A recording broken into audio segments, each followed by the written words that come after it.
God of War Ragnarok is here, good people. Now go out and play the game already. But wait, if I've still got you, then awesome. Let's talk about the game you're about to play and go over some last-minute updates to the game that you may not have heard about that you may want to take advantage of during your playthroughs. This will be a quick little update video to the game and will not contain any spoilers whatsoever, using footage from the provided trailers by Sony and the Game Informer videos. With that out of the way, here are some exciting new features that you may want to use when you first start your journey into Ragnarok. Firstly, we have some awesome new features in the accessibility options regarding boss encounters. More specifically, we have an option that you may want to use for the mini-bosses, being the new mini-boss checkpoint feature. This sounds exactly as it states, as the team at Santa Monica Studio have now made it possible to play through the vast number of mini-bosses in the game using mini-boss checkpoints. If you were to die in battle during these mini-bosses, players wouldn't have to start the entire fight over again, but rather would revert to the nearest checkpoint mid-boss. Do keep in mind, however, that this feature can only be enabled when you are playing on the normal or easier difficulty settings, and will not work on Give Me No Mercy, the game's hard mode, and Give Me God of War, which happens to be the game's very hard mode.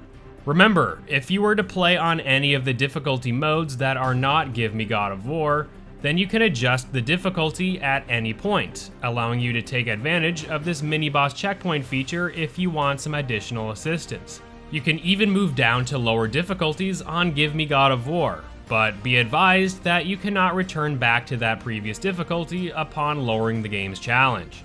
While unclear if the main bosses have mid-boss checkpoints, I would suspect they most likely contain them, seeing as the previous God of War 2018 did indeed have them.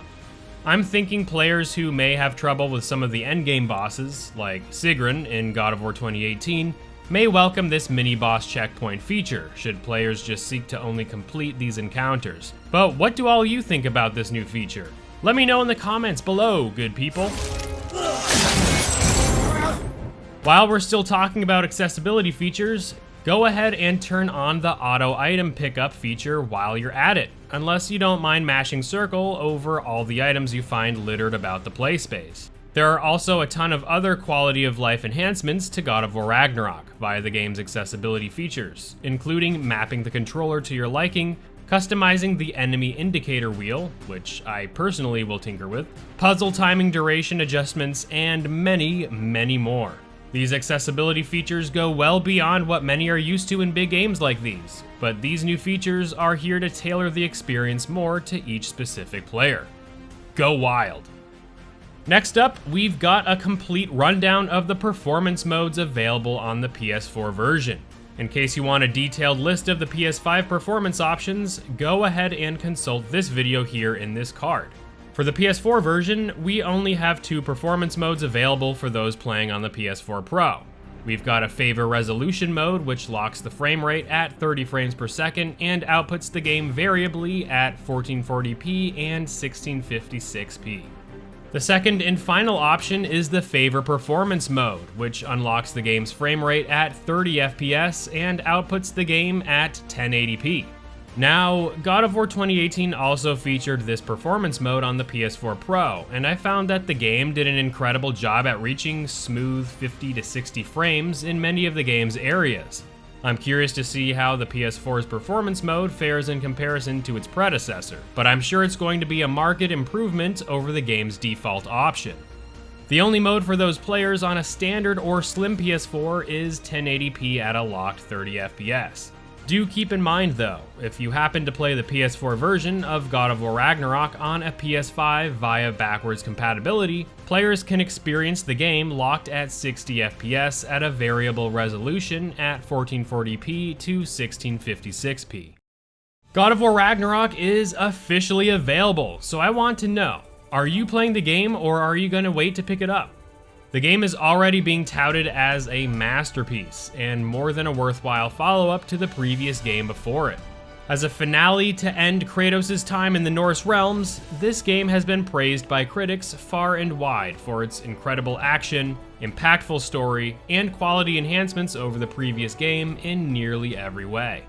If there were nitpicks to pick from these reviews, it would be that the menus can be relatively clunky, and well, some of the things regarding the menus could be made easier to understand.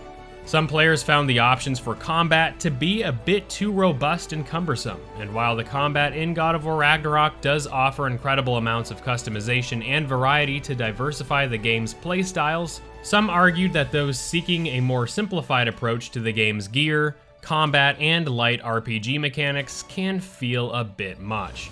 Other than that, this game is perhaps the most polished game right off the disc in a good while, and further cements God of War and Santa Monica Studio as one of the industry's most talented and successful developers in the industry.